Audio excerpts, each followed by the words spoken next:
I am Daniel Lucas, and welcome to Abstract Essay, where ideas take shape, thoughts find depth, and every conversation explores the art of thinking beyond the obvious. And today I have my special guest.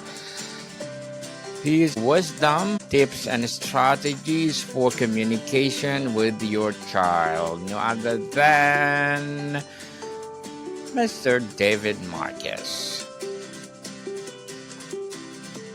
Hi, Daniel. How are you? I'm fabulous, Mr. David. And can you please introduce more about yourself? Yes, I have a PhD in child clinical psychology. I've been in practice for 40 years, specializing in families under stress. What I have found is that the stress in the family, especially in cases of divorce, etc., is because of bad communication between parents and how that impacts on the communication with their children. So that's what I've been specializing in for many years, in helping parents to communicate more effectively with their children and vice versa. Mr. David, why is having a shared emotional language with your child is important for their development? Well, most parents, in fact, all the parents that I've seen, make a silent assumption about their children. That assumption is that words like emotional words like anger, anxiety, or fear have the same emotional meaning to the child as it does to them. So they assume the child experiences their emotions the same way that they do. And this gets in the way of helping the child to develop their own emotional language and what I call a common emotional language with their parents. Mr. David, how do you define emotional language beyond just naming Mhm. feelings? Well, children begin their life without an emotional language. And this is why children act out on their emotions rather than talk about them. It comes through interaction with their parents that they develop the capacity to what we typically call using their words. Many parents turn to their children when they act out, they hit their brother or something like that, and they say, I told you don't hit, use your words. And I had an experience once with a couple of brothers and their mom, and I just seen the brothers 7 and 9, and I was talking briefly with their mother, and the boys were in the waiting room right outside my office door, and all of a sudden we heard a scream. So we both go out there, and there was the 9-year-old's holding his arm like this with tears, and the 7-year-old's really looking like, oh, I'm in big trouble. So mom said to the boys, and I was observing this, what happened? And the older boy said, he bit me. And he picked up his shirt like this, and there were bite marks on his arm. He really bit him. So the mom was, really embarrassed. Here she is in the psychologist's office, and her children are biting one another. So she turned to the 7-year-old and said to him, I told you to use your words. And the 7-year-old, in all innocence, looked at his mom and said, I don't know how. And I said to the mom, that's what we have to work on. He has to develop an emotional language, and one where the emotions are using his words, not yours. And so I train people, parents, on how to do that. I can give you an example. I saw a boy, he was 9, and he was having anger problems.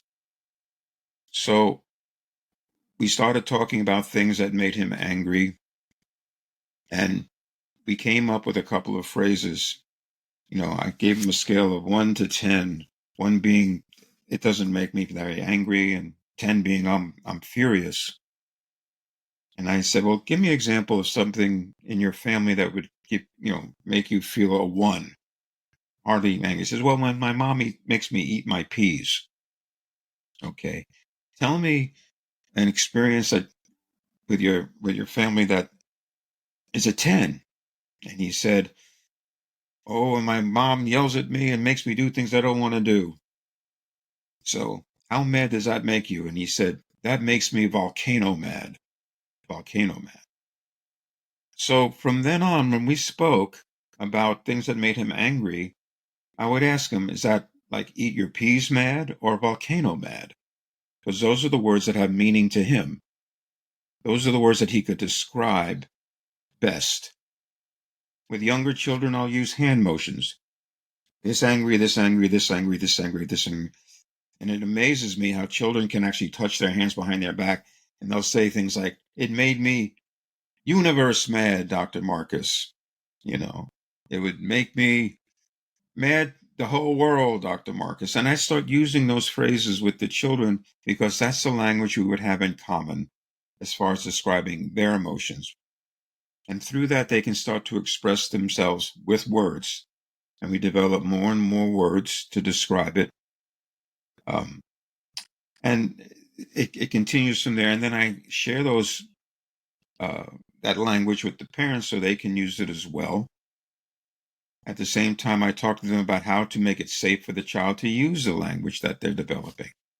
Because there's a lot of things that parents do that get in the way of the children feeling safe to tell their parents how they feel with words. And this is a very important part of maturation, Daniel, because when a child can use his words, he doesn't act out behaviorally. So when a 5-year-old doesn't have a language to express his emotions and he throws a temper tantrum or he hits somebody, we kind of expect that and we can control that.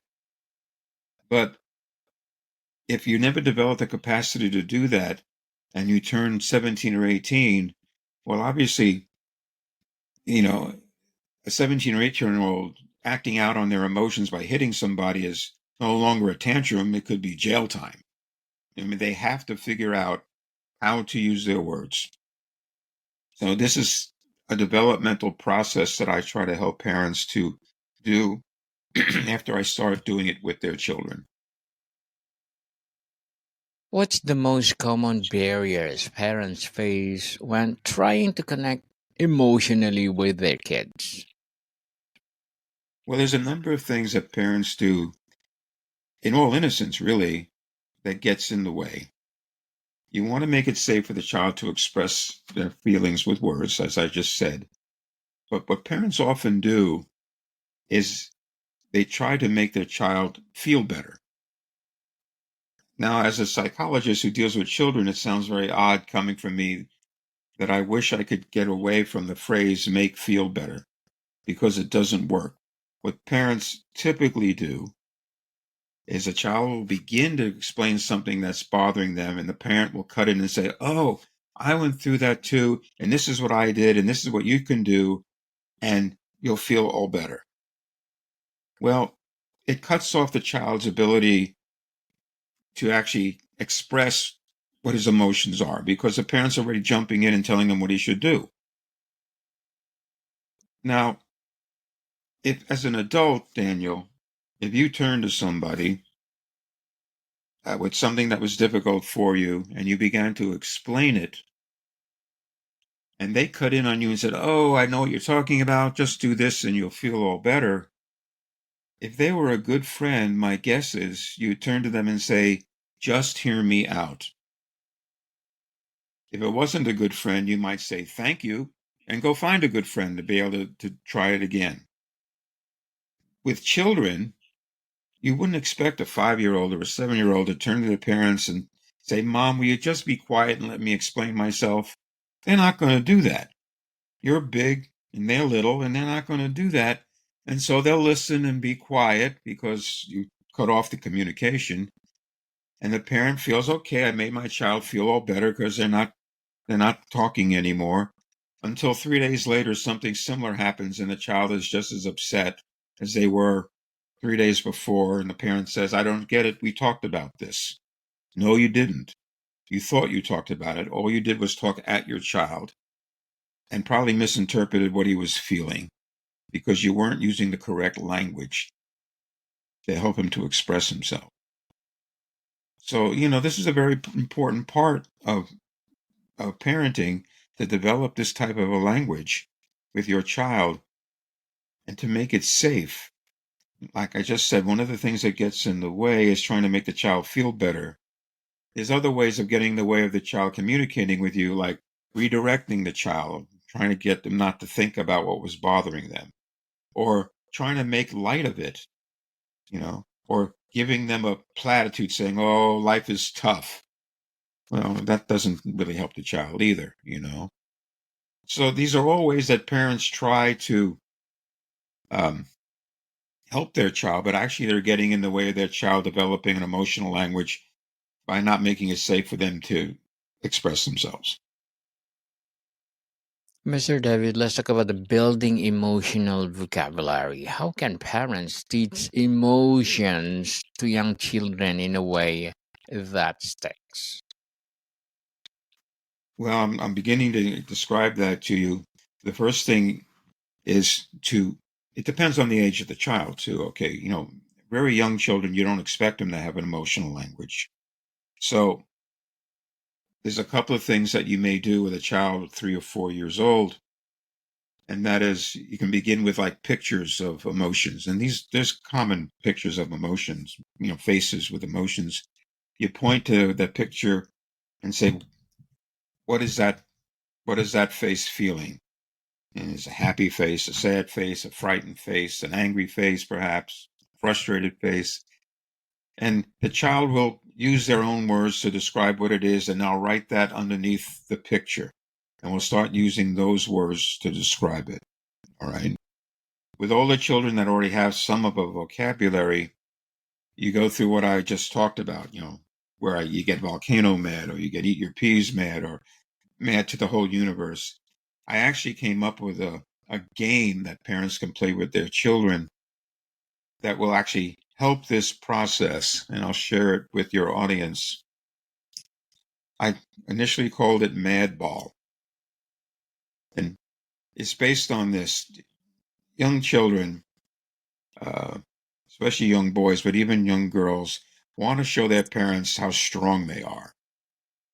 So I got a ball that was plastic, but not hard plastic. And I tell the child, think of something that makes you really mad, and then tell me what it is and throw the ball into the wall as hard as you want.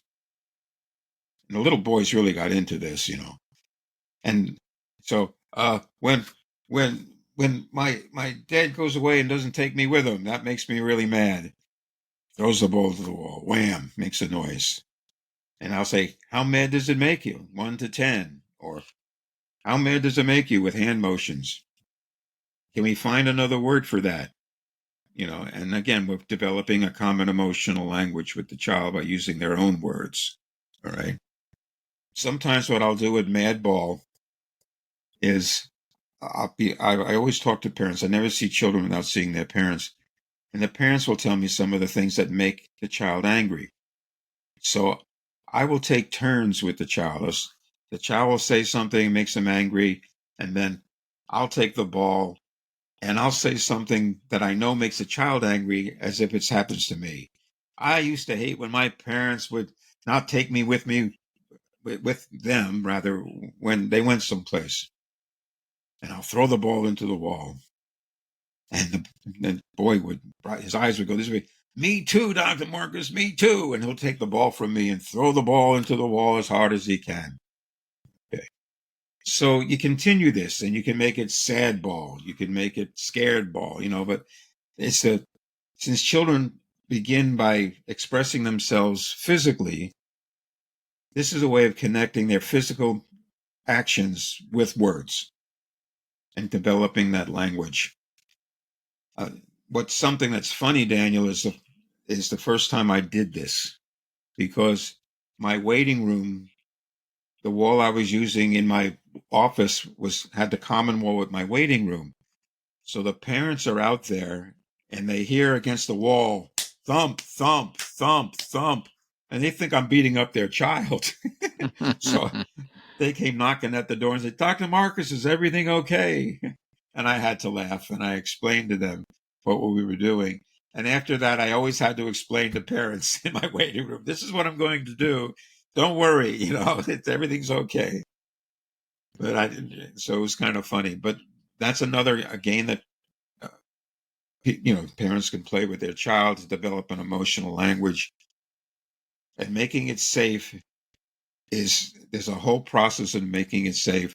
Obviously, the toughest time to make it safe for a child is if the child is complaining about something about the parent. Mommy, I don't like it when you do that. Mommy, I hate this, or, Mommy, I hate you.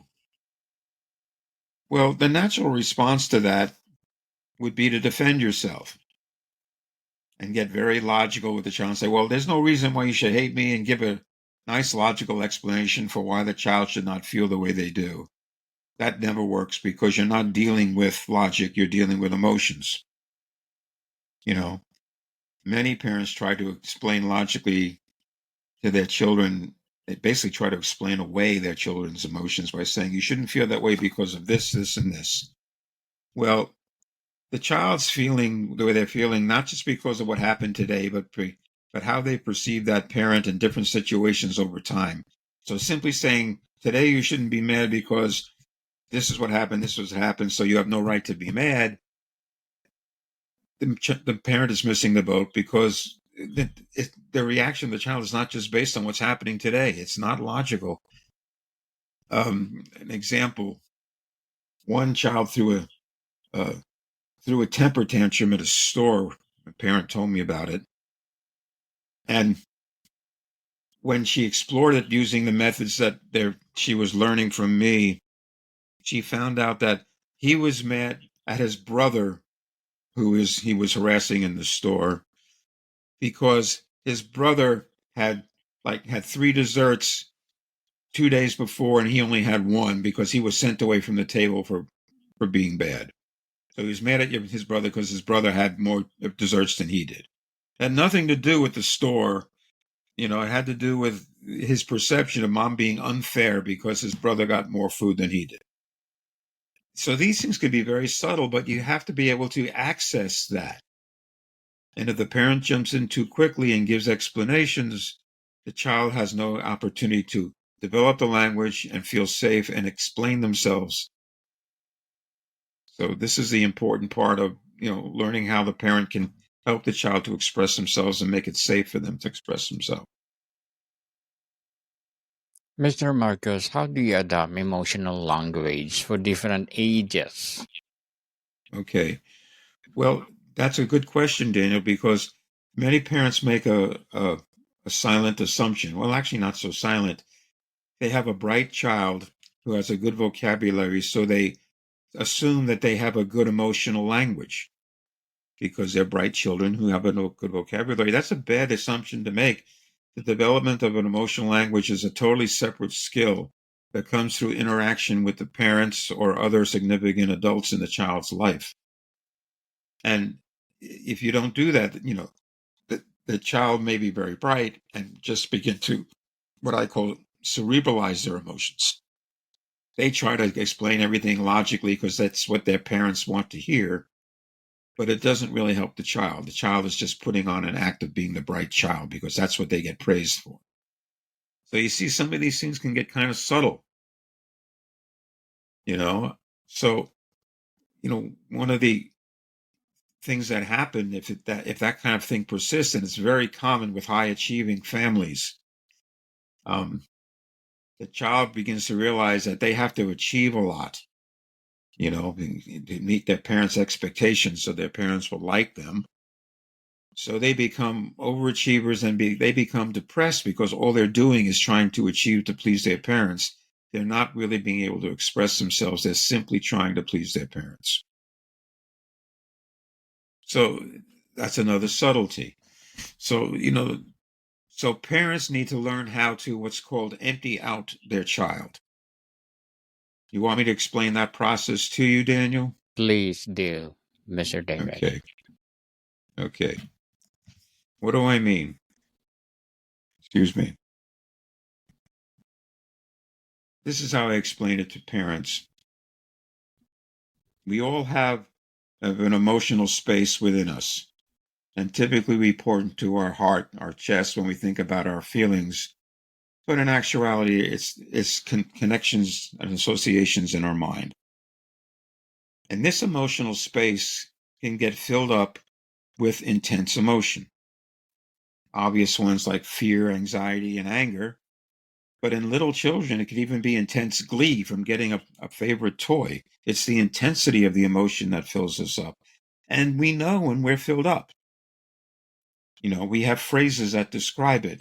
Very common ones, for instance, in the American culture, it's very common to have phrases like, I've had it up to here.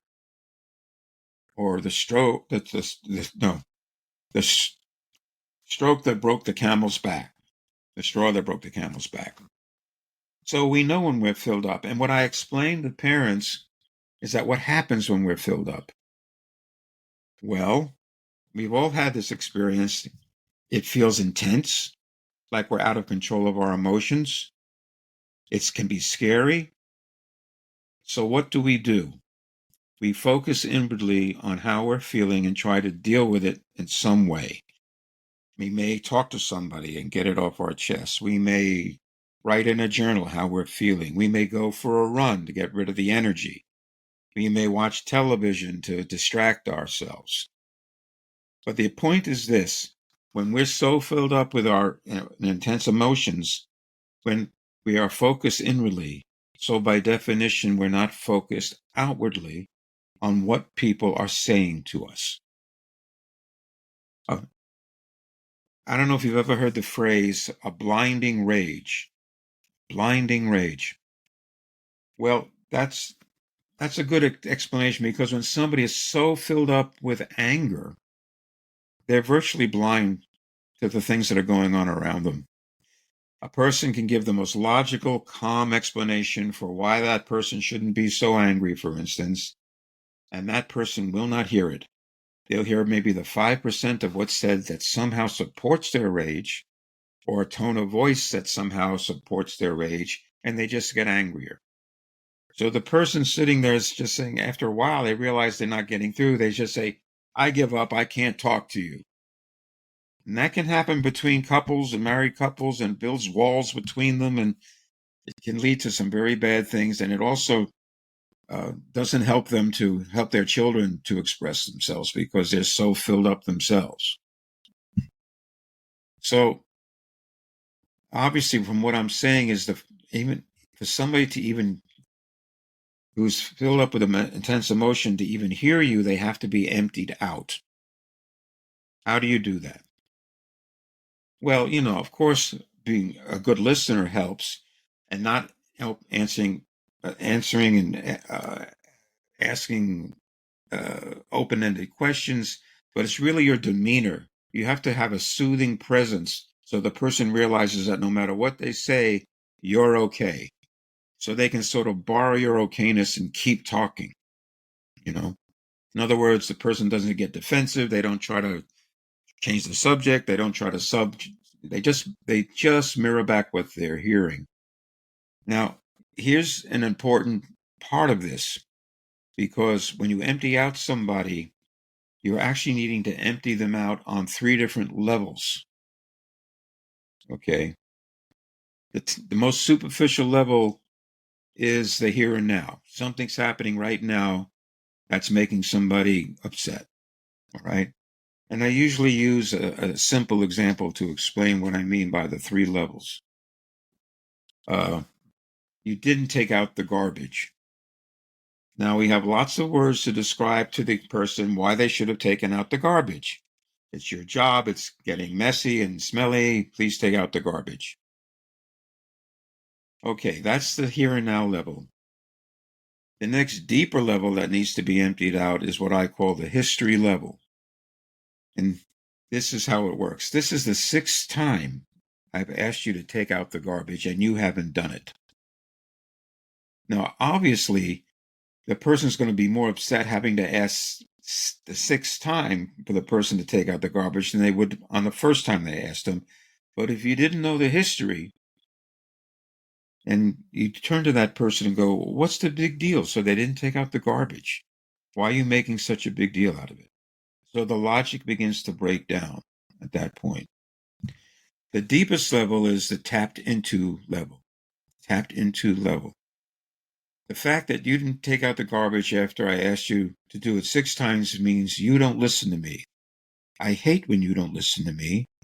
You know, my father didn't listen to me, and I was always getting into trouble because he always blamed me for things. This one can go anywhere because it goes into the person's personal history. You see, all those levels need to be emptied out. And you know, when you're getting, and you can even elicit these levels, like for instance, after, the superficial level, if a person starts saying things like, you always do this, or you never do that, well, now they're dealing with past experiences, and that's the history level. So the listener would say, tell me about how I never do this or I always do that, and empty out on that level. The deepest level is when you get through the history level, say, it just makes me so upset. Tell me about being upset. You use their words, not your own. You don't sum up, and you mirror back, oh, you're upset because I didn't hear it, and because your parents didn't listen to you, and I don't listen to you, and at the end of that, the person's emptied out. And now they can hear you when you say something like, based on how you see it, no wonder you feel the way you do. You're validating their perception, even though you may not agree with it. Notice the qualifier, Daniel, based on how you see it. Because now that they're emptied out, now they can hear you. You can say, I don't blame you for feeling that way. I see it kind of differently. And now you have a chance to explain it, how you saw it. And the last part is, okay, we see it differently. What can we do to make it any better? And that's the constructive part of the process, of the emptying out process. Okay? But you have to go through the process. You can't just jump to the solution like people do because the person's not ready to hear it. They're still filled up and still need to express all this and get it out. So they can now hear you. So this is quite a process, and it's different for children at different ages. It's different between adults based on their own family histories. And so this gets to be kind of subtle and complicated at the same time. So every family I see is different. So you have to be able to understand these differences and help the people to understand their differences. Because once they understand their differences, they stop blaming one another. Oh, it's not that this person doesn't just listen to me. It's because it taps into something within me that makes me even more upset, which has nothing to do with this other person. It has to do with the fact that this is part of my history. That can be very constructive for people to understand one another. There's more to it than that, but well, if you want to ask me another question here, please do. Yes, Mr. David, before we wrap up our discussion for today, I'm inviting you to please do listen to my other podcast, people, my other podcast, because my abstract essay is already in fifth season, abstract poetry in second season, and my book 101 review in fifth season too, comedy 101 in second season, and my food 101 in fifth season as well, geography 101 in its fourth season, and my baby podcast law 101 and mental health 101 love letters in third season, and movie 101 review and music 101 in fourth season, and science 101 and sex 101 in Well, its first thank season. you. I'd like to share with your audience that if they are interested in pursuing some of the things that I'm talking about, I can consult with them. I have a website. It's called parentrx.org. PARENTRX, like parent prescription .org, and they can reach me directly at dsmarcus, DSMARCUS PhD, all one word, at parentrx.org. All right. And I also have a book that I'm hoping that will come out within the year.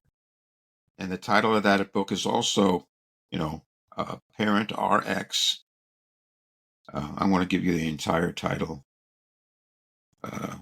Well, hold on one second, please, all right? Because it has a subtitle as well. Go ahead, Mister. Thank you. I appreciate it.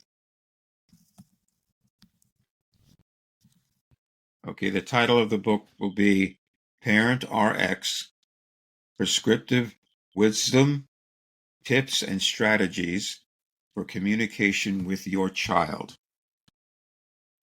Okay, so if people want to get in touch with me, they can get in touch with me like that.